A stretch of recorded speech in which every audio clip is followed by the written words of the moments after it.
Hello दोस्तों, my name is Shubham Soni. Welcome to my channel DJ classes. आज हम हिंदी व्याकरण के सबसे महत्वपूर्ण टॉपिक रस के बारे में जानेंगे। तो आइए शुरू करते हैं वीडियो। सबसे पहला, श्रृंगार रस। जब नायक और नायिका का मिलन होता है तो हमारे हृदय में रति नामक अस्थायी भाव उत्पन्न होता है। रति का अर्थ होता है प्रेम। विभाव अनुभाव संचारी भाव से पुष्टि होने पर यह अस्थायी भाव श्रृंगार रस में परिवर्तित हो जाता है। उदाहरण: बसो मेरे नैनन में नंदलाल, मोर मुकुट मकराकृति कुंडल, अरुण तिलक दिए भाल। नंबर 2, करुण रस। किसी वस्तु के नष्ट होने से अथवा किसी से बिछड़ने से हमारे हृदय में शोक नामक अस्थायी भाव उत्पन्न होता है। विभाव अनुभाव संचारी भाव से पुष्टि होने पर शोक नामक अस्थायी भाव करुण रस में परिवर्तित हो जाता है। उदाहरण: हे खग मृग, हे मधुकर श्रेणी, तुम देखी सीता मृगनयनी। नंबर 3, हास्य रस। किसी विचित्र वस्तु अथवा व्यक्ति के क्रियाकलापों को देखकर हमारे हृदय में हास्य नामक अस्थायी भाव उत्पन्न होता है। विभाव अनुभाव संचारी भाव से पुष्टि होने पर यह अस्थायी भाव हास्य रस में परिवर्तित हो जाता है।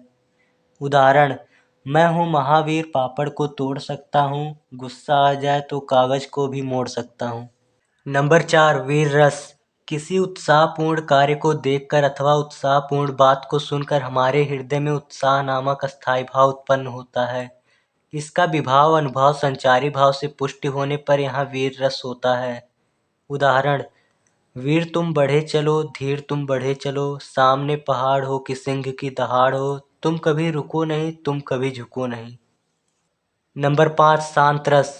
सत्संग, तीर्थ यात्रा, यज्ञ, हवन करने से हमारे हृदय में निर्वेद नामक अस्थायी भाव उत्पन्न होता है।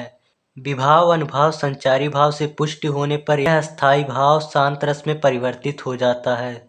उदाहरण: जब मैं था तब हरि नहीं, अब हरि है मैं नाही, सब अधियारा मिट गया जब दीपक देखा माई।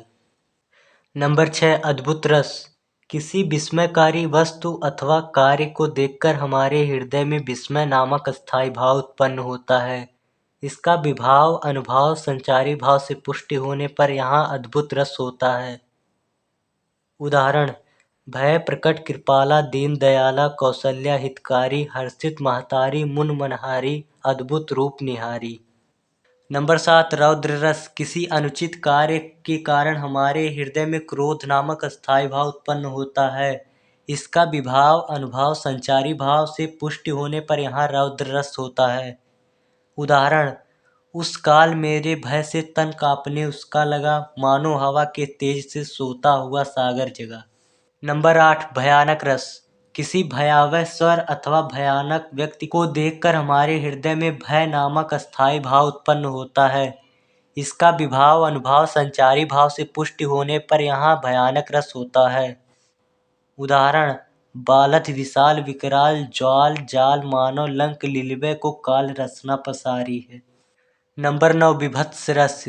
किसी जीव के शव अथवा त्यागी गई वस्तु को देखकर हमारे हृदय में जुगुप्सा नामक अस्थायी भाव उत्पन्न होता है। इसका विभाव अनुभाव संचारी भाव से पुष्टि होने पर यहाँ विभत्स रस होता है। उदाहरण: सिर पर बैठो काग, आँख दो खात निकारत, खींचत जीभहि स्यार, अति आनंद उर्धारत। आपके एग्जाम में इन 9 रसों में से ही आएगा, इसलिए आप इसे अच्छे से पढ़ लेना। Thanks for watching my video and press the subscribe button.